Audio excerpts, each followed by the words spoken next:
Bien, sobre el 1 de mayo, vamos a sacar la cortina porque ya me tiene medio atomizado. Sobre el 1 de mayo no, bueno, hubo 3 oradores, el nuevo presidente de Zunca, que no vamos a hablar de él en esta oportunidad, José Luis López, que menos vamos a hablar de él en ni esta y creo que en ninguna. Pero también habló la compañera Natalie Barbé. De alguna forma, los últimos actos del PIT-CNT se caracterizan por poner arriba del escenario las diferentes fuerzas, tendencias que hay adentro de la Central de Trabajadores, de la Convención de Trabajadores. El año pasado, cuando todavía Sergio Somarúa pertenecía de alguna forma a la corriente de la coordinación de sindicatos, o estaba allí, habló él, habló Abdala, creo, y habló también alguien de COFE, Martín, de la Federación de Salud Pública. Martín Pereira. Martín Pereira, es el apellido del compañero, está hablando del compañero de lentes de la Federación de Salud Pública, sí. Que es de COFE. Exacto. Repite ahora con José López el espacio En Lucha, que es el que más o menos, creo que dentro de En Lucha básicamente está COFE. La corriente mayoritaria, que se podría decir que la del Partido Comunista, y los otros, que a veces son la coordinadora de sindicatos, anteriormente fue la tendencia. Hay un espectro ahí de sindicatos que se caracterizan por posiciones más independientes de la fuerza de gobierno, independientes del Frente Amplio, porque ahora se puede simplificar, sí, claro, de forma muy sencilla y con características de un sindicalismo más tradicional en los papeles, digamos, ¿no? Sí. Bien, ese grupo fue el que hizo alianzas con el Partido Comunista para llevar adelante el plebiscito, lo cual no hubiera sucedido si no hubiera pasado esa alianza, ¿no? Esos acuerdos, no sé si alianzas. Entonces este año Natalie Barbie habló por ese sector. Y una de las cosas que quería resaltar hoy es que de alguna forma nosotros no tenemos ninguna contacto orgánico con ningún sector del PIT-CNT, ni participamos de ninguna reunión, ni nadie nos pregunta qué pensamos sobre absolutamente nada. Aclaro esto porque está bueno, capaz que alguien que el que nos conoce lo sabe, pero el que no nos conoce, capaz que piensa, bueno, ustedes pertenecen a algunos de los sectores, participan, trabajan para algunos de ellos, no. Hemos trabajado en la campaña del plebiscito de la seguridad social para el PIT-CNT en forma global, y trabajamos para muchos sindicatos porque es nuestro laburo particular, pero no pertenecemos a la orgánica de nada, ¿no? Digo esto porque nosotros veníamos con una agenda que no tiene nada que ver de alguna forma, la agenda oficial de lo que se vislumbraba del sector mayoritario del PIT-CNT con el impuesto del 1% más rico, o lo que sería la agenda distributiva, ¿no? Que nosotros siempre decimos que es importante, pero nos llamaba la atención que se dejaran de lado posturas del país productivo, de la matriz productiva, y señalábamos algunos puntos como la industria cementera, el dragado del puerto de Montevideo, el ferrocarril,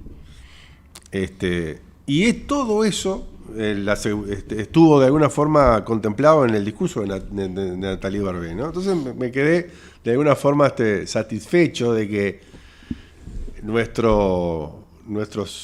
nuestras palabras, de alguna forma acá en este medio de comunicación, que a veces parece que no tienen ningún sentido. Hasta ahora sigo viendo comentarios en el video donde nosotros decimos que si el Uruguay se desarrolla una industria naval, perfectamente podría ser, todo el tiempo que están por construir, hace más de 20 años que están en el proceso de traer 2 patrulleras oceánicas.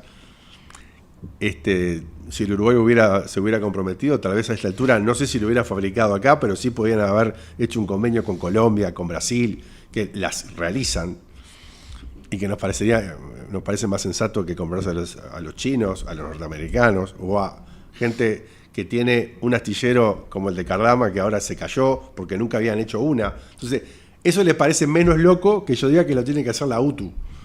Está bien, cada uno ve donde ve la locura, ¿no? Lo que sí está claro es que lo que están haciendo es una locura. Claro. Después salió Castillo a decir que algunas piezas las podía hacer tal vez acá en Uruguay. Salieron los milicos retirados a decir que, también te los nombré, que se podrían hacer acá. Sí, claro. Sí, o sea, y la verdad que no tengo ningún contacto con los milicos retirados. No, claro, pero además otra cosa, que se puede hacer acá quiere decir que se puede hacer toda.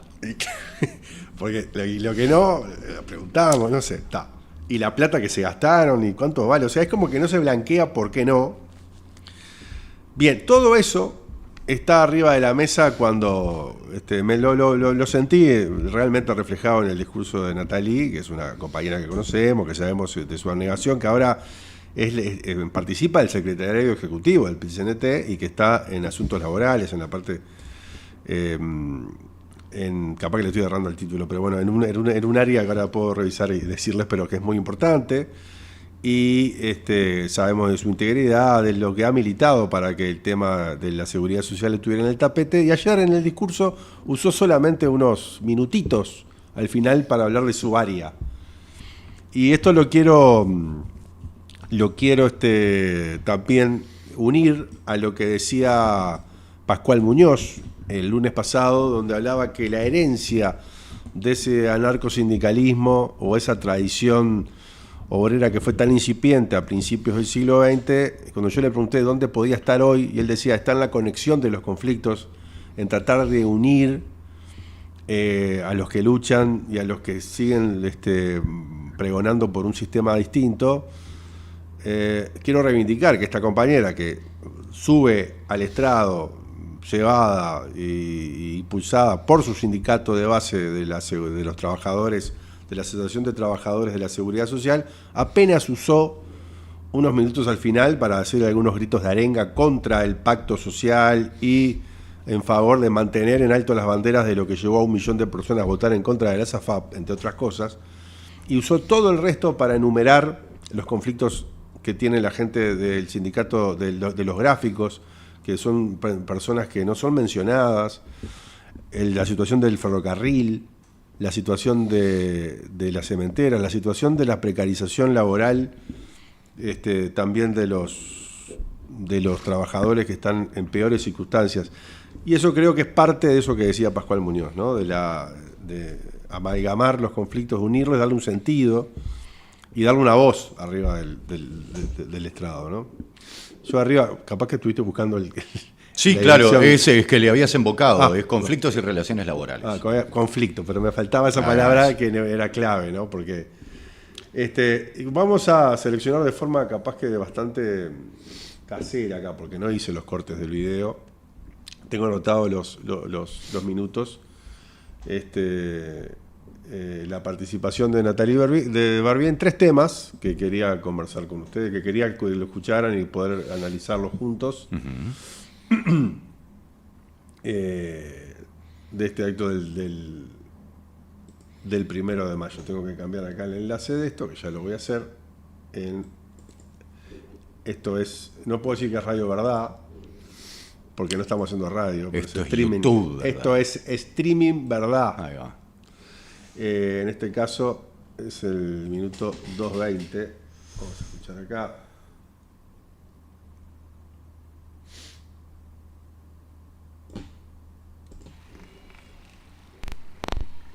Los compañeros tercerizados del MIDES, esos que sostienen la política más sensible social, refugios, atención a personas en situación de calle, acompañando a mujeres en situación de violencia. Hacen tareas permanentes del Estado, pero sin un derecho tan fundamental como tener asegurado su salario. Cobran fuera de fecha, directamente no cobran, no cuentan con estabilidad, no tienen licencias garantizadas, sufren persecución sindical cuando se organizan. Mientras tanto, las ONG intermediarias manejan fondos públicos sin controles suficientes, generando un sistema de lucro privado que se impone sobre la política social. Esto llevó a situaciones extremas. Tenemos compañeras al borde del desalojo con sus hijos, trabajadores con deterioro de su salud mental, equipos sosteniendo políticas públicas esenciales en condiciones indignas. También este 1 de mayo no podemos olvidar la defensa de la industria cementera estatal y pública, una herramienta fundamental para el desarrollo nacional. Respaldamos con total firmeza la lucha que hoy están dando las compañeras y los compañeros de la Federación ANCAP y del ZUNCA, que se pusieron en primera línea de defensa de la empresa. Hace más de 30 años que la industria cementera viene siendo afectada por decisiones políticas que han debilitado su desarrollo. Cuando se eliminó la obligatoriedad del uso de cemento estatal en la obra pública, solo se favoreció la competencia privada. A esto se suman las gestiones deficientes que han sido responsabilidad también del Estado y de sus directores, que hoy pretenden hacer pagar a los trabajadores. El problema de Portland, compañeras y compañeras, es político, no es técnico y tiene que tener una definición política. Y habló también del dragado, habló también de otros temas que venimos. El tema del Mides también lo tratamos acá en la agenda, sí, claro, lo teníamos en la agenda. Y más de una vez, además, ¿no? Más de una vez, porque es un tema absolutamente increíble que no tenga. Nosotros no podemos creer todavía que no tenga la repercusión que tiene que tener. Estamos hablando que uno de los buques insignias del gobierno había sido trabajar con la gente en situación de calle, con las mujeres que sufren violencia, hacen un programa para ello y no le pagan a los trabajadores. Uh-huh. Y la excusa de que, cualquier excusa, de que se te cuelga el sistema, que las trabas, que las ONG, lo que hablamos acá, son excusas muy barretas, ¿no? Claro. O sea, no sé, vos lo tenés que solucionar, porque es importante, claro. Porque vos mismo dijiste que era algo importante. Claro. Es como... es muy llamativo que no genere más revuelo. Entre otras cosas porque lamentablemente esta gente terciarizada todavía sigue siendo terciarizada, y entre otras cosas porque ni siquiera el sindicato de Mides los cobija dentro de su seno, ¿no? Claro. Y eso también colabora a esta situación. Digo porque es muy fácil volcar como culpas o responsabilidades en un sector solo, en un ministerio, en una persona, cuando hay un sistema, un conjunto de cosas, elementos que son cómplices acá. Y eso para muchas personas puede ser muy duro, ¿no? Nosotros ya aparte venimos con una historiosidad justamente contra Mides. ¿Te acuerdas que tuvimos un lío bárbaro una vez en ese caso? Porque Mides el sindicato de Mides estaba dentro del ministerio, sí, cuando la ministra era Marina Arismendi. Uh-huh. Me acuerdo que ese era uno de los problemas, inclusive participaba No recuerdo si la cosa era a tal punto, pero que había una injerencia absoluta, una injerencia de la dirección, de alguna manera, no podemos decir planificada, pero digamos, a la cual se le hizo totalmente la vista gorda. Apadrinada, seguro. Sin duda. Sí, sí. Y me queda esta partecita de la Unión Ferroviaria que también me interesa. Mientras tanto, en el ferrocarril, las empresas como Portren bloquean la organización sindical y concentran el uso de la infraestructura pública millonaria al servicio de intereses privados. Se abandonó el transporte de pasajeros, se encareció la movilidad y se profundizó la desigualdad territorial, dejando aisladas a comunidades enteras. El caso del servicio de pasajeros del tren de Tacuarembó-Rivera es una oportunidad de romper ese aislamiento. AFE debe recibir presupuesto y ese servicio debe correr todos los días. Es el eje que permite el acceso a la educación en las comunidades que quedaban aisladas por las carreteras. El transporte no es un negocio. El transporte es un derecho. La movilidad es un derecho para acceder también a los beneficios públicos.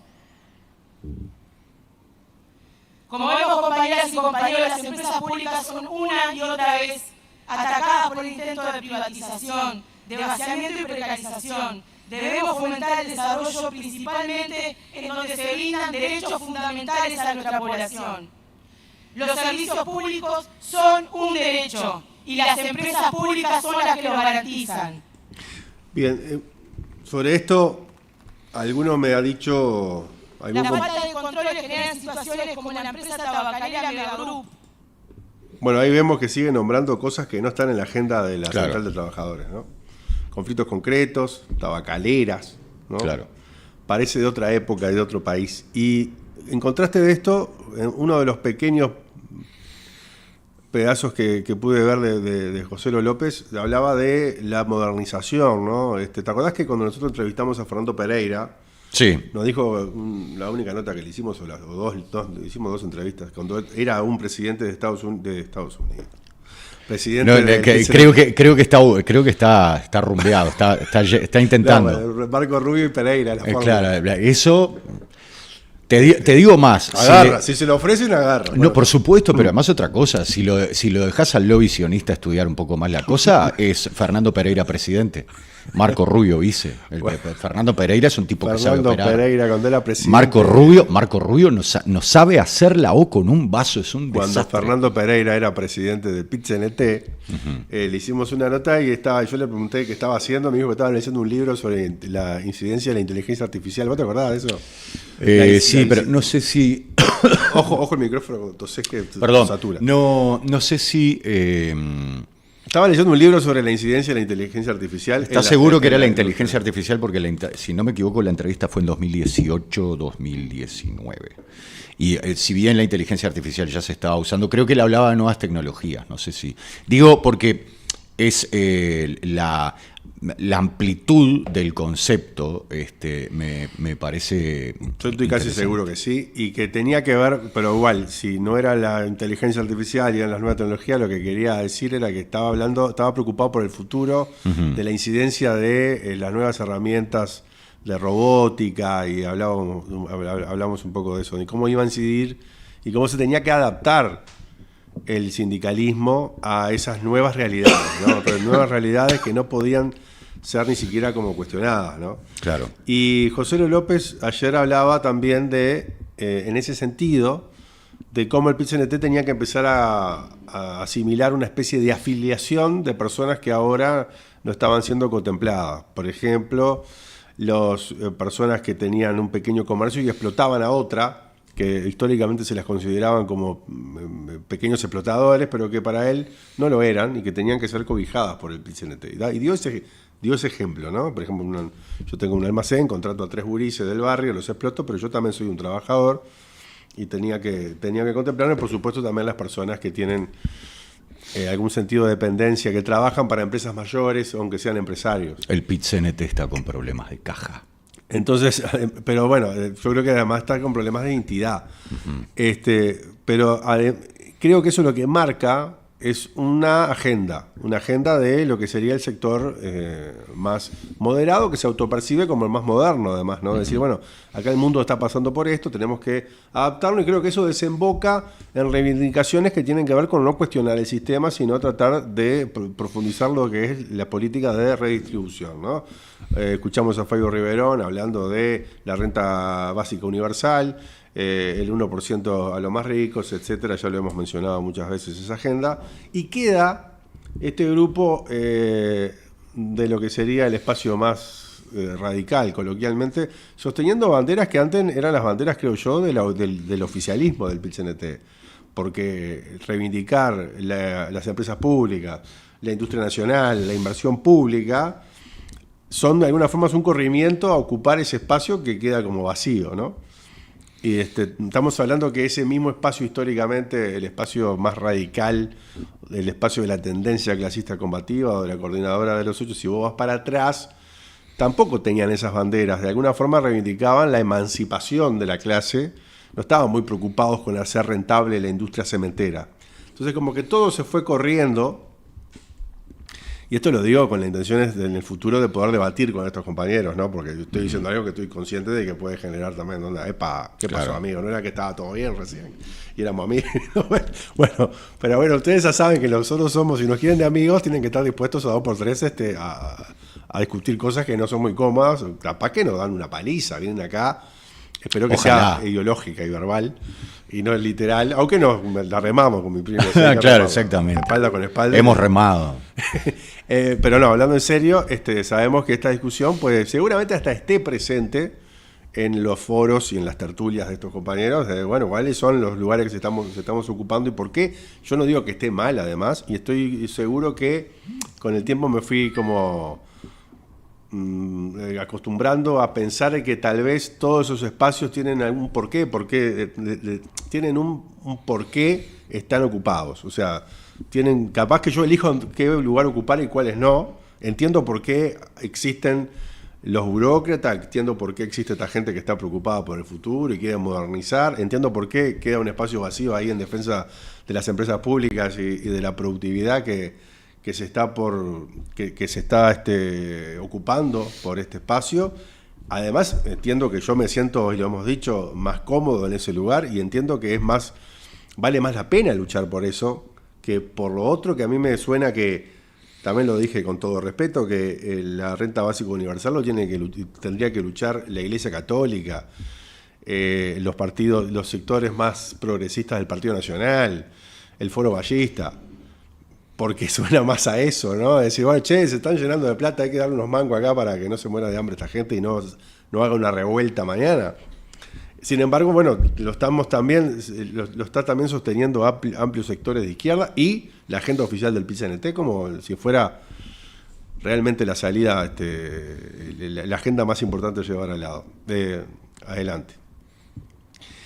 Y también creo que ese otro espacio que sigue sin estar ocupado, que es esa organización que por lo menos ponga arriba de la mesa, miren que este sistema no funciona y que el trabajo es esclavitud, todavía no está ocupado, por lo menos no está ocupado de forma organizada, de forma sustentable.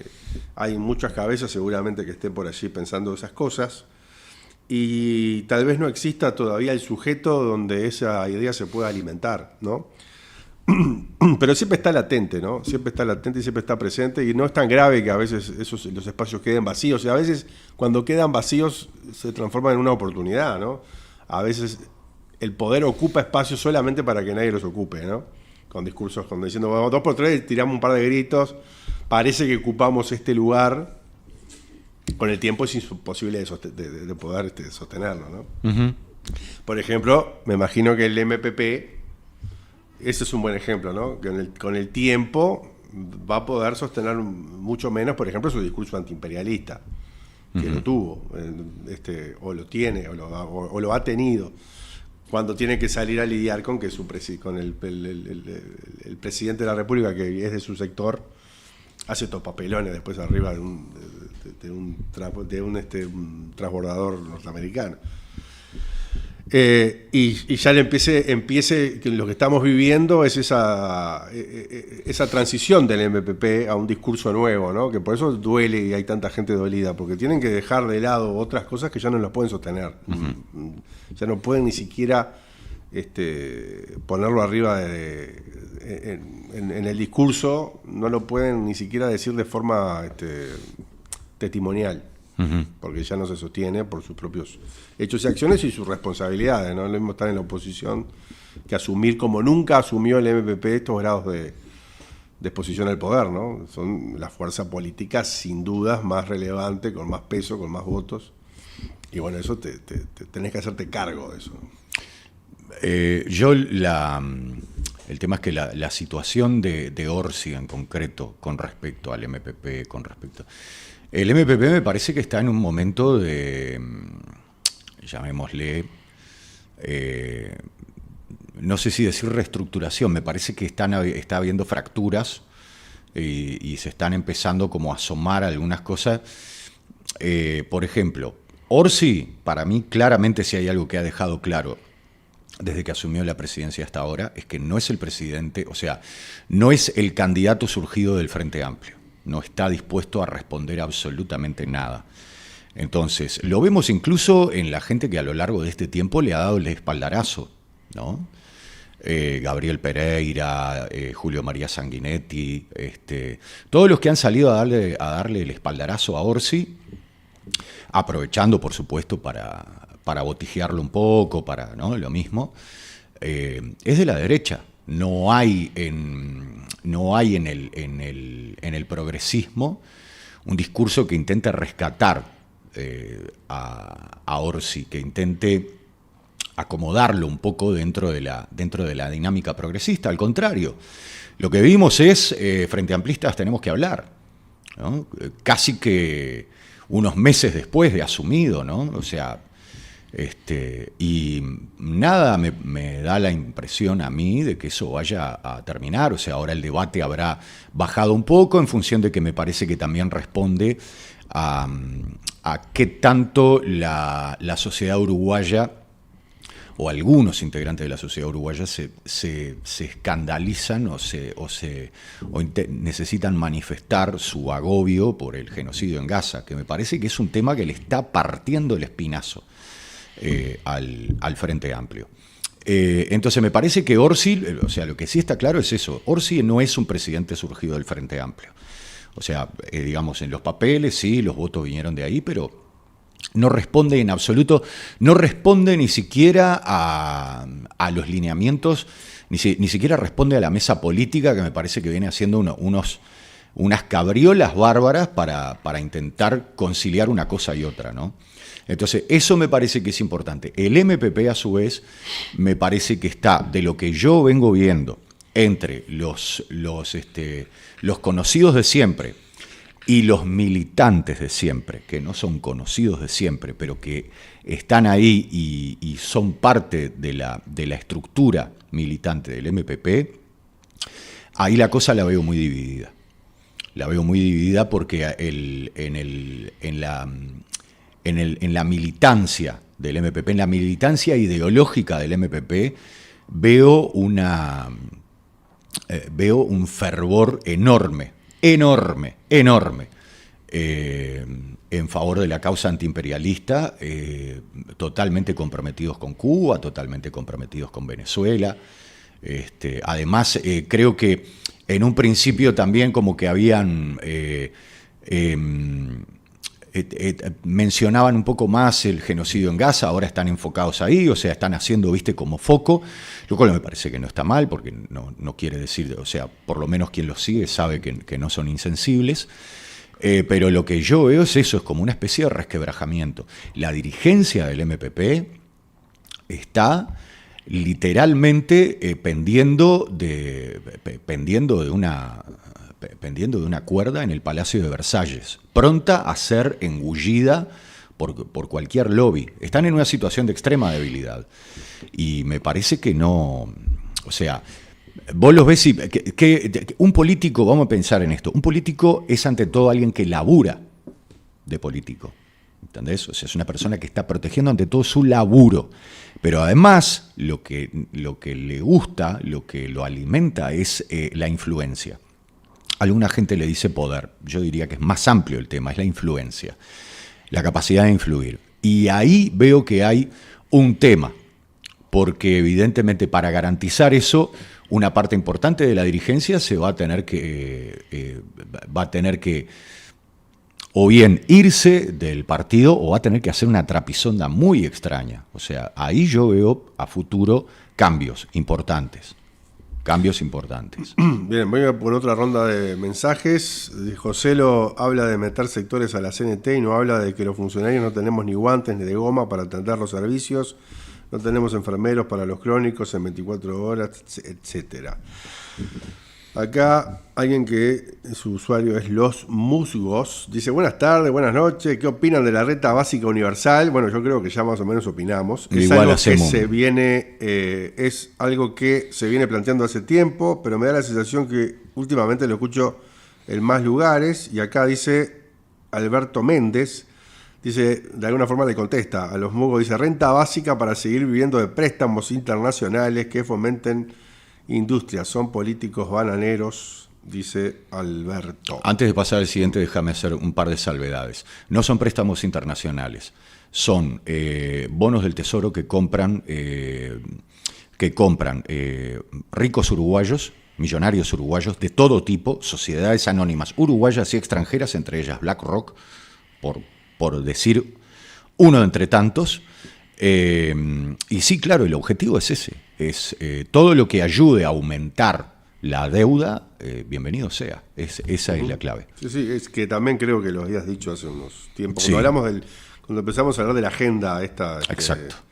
que se estaba poniendo como alternativa a algo que es dar por perdido. Yo creo que hay un sector de la izquierda que lo que directamente está haciendo, y no estoy haciendo con esto juicio de valor, yo puedo tener mi opinión, pero en este caso no me importa darla, que es, lo que quiero es resaltar el análisis de dar por perdido. O sea, la industria cementera está liquidada. Lo vimos cuando leíamos las actas de la comparecencia en el Parlamento de la nueva presidenta de ANCAP con la ministra de Industria. Lo que están diciendo es: no, le vamos a invertir, precisa 300 millones de dólares, vamos a invertir 20 para dejarlo prendido el horno para que no sé qué, para poder vender algunas cosas que tenemos por ahí, para hacer alguna venta chiquita y como...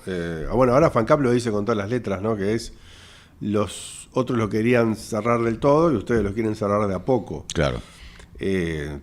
Nada más. Esa es la Quiero aclarar que fue más o menos lo mismo que dijimos nosotros acá hace un tiempo, sin que en verdad tuviéramos una conversación con los compañeros de FANCAP al respecto de esto. Creo que hay cierto sentido común en las cosas, y seguramente, claro, nosotros no tenemos ningún tipo de compromisos ni de contactos, ni que tenemos que medir ningún equilibrio a la hora de decir las cosas, porque no estamos al frente de ningún sindicato. Me imagino que debe ser más complejo estarlo. Lo sé, además. Pero está bueno empezar a decir, bueno, y ante esa situación, ¿por qué se da? Y bueno, creo que hay un sentimiento de... Además de lo que siempre analizamos sobre los intereses, sobre las políticas económicas, hay que empezar a preguntarse por qué la gente... Vos está bueno a veces que decís, le bajás el plafón al tema de la guita, ¿no? Decir, acá no es... Claro. No es que hay un montón de gente que está con un portafolio arriba de la mesa de la cocina con $1 millón. Y algunos lo debe tener. Sí, claro. Nunca hay que descartarlo. ¿Sí? Pero vos siempre hablás un poco más de ir analizando un poco más las estructuras, el poder, la psicología, exacto, las cabecitas que hay ahí. Y yo quiero agregarle a eso esto que estoy diciendo, que es el sentimiento absoluto de derrota, de derrota ideológica, de sentir que es imposible, ¿no? De no planteártelo la posibilidad de reactivar la industria cementera, porque no se puede. ¿Qué es lo que Saldain al principio del programa le decía? Ustedes tienen que decirle la verdad a la gente, y la verdad que yo tengo es que el único camino es el capitalismo salvaje, es destruir la industria nacional, es destruir cualquier posibilidad de desarrollo, y esa es la verdad. Entonces, es muy claro su discurso. Y es muy claro que esa gente que lo asume todavía no quiere dar el pasito que tiene que dar, que es sacarse de encima de forma más clara a todo ese pueblo que todavía mantiene una ideología, porque no quiere perder las elecciones, porque no quiere perder sus cargos, porque le dan a decir a Saldain, sí, pero a nosotros nos votan esta gente, no todos, pero el 40% de los que nos votan siguen pensando que estaría bueno que haya un frigorífico nacional. Sí. Por decir algo, ¿no? Sí. De una de las tantas banderas que el Partido Comunista dejó para que las agarraran ahora nuestros compañeros. Yo creo que esa es una, y me parece que después la otra, sinceramente, porque no creo que sea completamente eso, sinceramente me parece que lo que hay es plena conciencia. Es un poco lo que traías vos de Saldain al principio, que es el temor de dejarle las cosas porque sabe que se la van a afanar toda. Y es más o menos eso, no hay que ser realmente una lumbrera para darse cuenta de que si uno liquida el languideciente aparato industrial uruguayo, condena a la economía uruguaya a un mar de olas que no va a poder soportar. Me explico, porque vamos a pasar a depender absolutamente, netamente, de las materias primas. Quieren ver lo que pasa con el precio del petróleo. Ahora es una materia prima. ¿Por qué piensan que con la soja es distinto, con los fertilizantes es distinto? Es un riesgo que nadie se anima a tomar, y yo creo que también hay mucho de impostura, porque de hecho uno lo ve en el propio Estados Unidos, que es el dueño de la idea y el que va por ahí con el látigo azuzando, y te das cuenta que ahí mismo es complicado. O sea, los tipos se dan cuenta de que tienen problemas. Y entre otras cosas, para mí, y quiero ser absolutamente sincero, y quien me quiera tomar por iluso, podemos dedicarle un video aparte a esto, yo creo que es porque son muy débiles, muy débiles, muy. Y me refiero al aparato político y al aparato empresarial. Son muy débiles. Uno piensa que no, piensa que son ultra fuertes. No, son muy débiles. Están cada vez más débiles, entonces cada vez tienen que hacer pero realmente están débiles. Mira, cruzando el charco nomás, capaz que el discurso que se entiende más esto que estamos diciendo es que Milei, que ganó con un discurso de anarcocapitalismo y de liberal ortodoxo, tiene más posibilidades, obviamente, porque no lo llevó al trono la izquierda. Entonces, desde ese lugar puede hacer cosas como la que está haciendo ahora, que es festejar cuando cierra una industria, y lo festeja. Lo dice públicamente, está contento, dice, tenía que cerrar. Pero aparte no solamente logró eso, logró que estén contentos los dueños de las empresas. Claro. La otra vez entrevistaban al dueño de una metalúrgica, algo así. Sí, me fundí, pero es lo que tiene que pasar. Pero por supuesto, porque el hombre, ¿cuánto dinero está haciendo con cuánto dinero está? Vos que te recordás el caso de Dancotex, claro. Cuando Soloducho se fue para China con una cantidad disparatada de dinero que solicitó antes de declarar la quiebra. Pero pará que termino con lo de Milei. Y Milei lo dice explícitamente, el modelo es exportar. Bueno, ellos tienen petróleo, entonces, bueno, por ahí estamos desesperados buscando petróleo acá, ¿no? Es la exportación de Vaca Muerta, que es el lugar que hizo Néstor Kirchner, claro, y que él terminó, porque es una política de Estado, esto no es que lo inventó Milei, la explotación de petróleo. La exportación de petróleo, la exportación de soja y la mega minería a cielo abierto en todo el norte y el sur del país como componentes centrales de la economía, ¿no? O sea, la exportación de materias primas y de commodities, como quieras llamarlo. Sí, Él lo explica de esa forma, festeja el cierre de cualquier tipo de industria que necesite algún tipo de subsidio para mantenerse, la desaparición absoluta de esas manos de obra, de la mano de obra que estaba asociado a ella, y el marco de un país de servicio, que es la misma política que está llevando adelante el gobierno de Uruguay, con una bandera distinta, con un discurso distinto y con un plafón que hace que sea menos evidente. De cualquier manera, lo que sí también hay que decir es que por ahora cualquiera de las dos técnicas tiene resultados similares respecto a la reacción popular. En la Argentina no está sucediendo. Claro.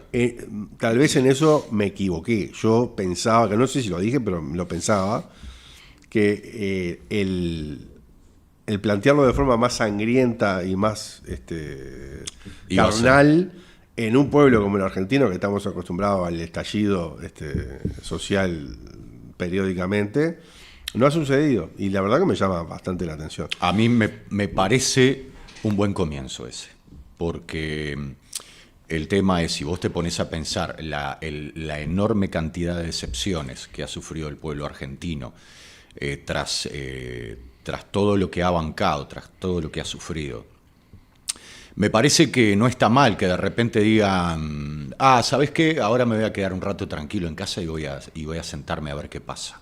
Porque si no vuelvo a ser carne de cañón, ¿no? Después otra vez, me matan a 20, 30, 40. Por supuesto. Y después vuelve otro peronista a volver al ciclo a por cero. Por supuesto. Yo, mirá, lo digo desde hace años. Si acá,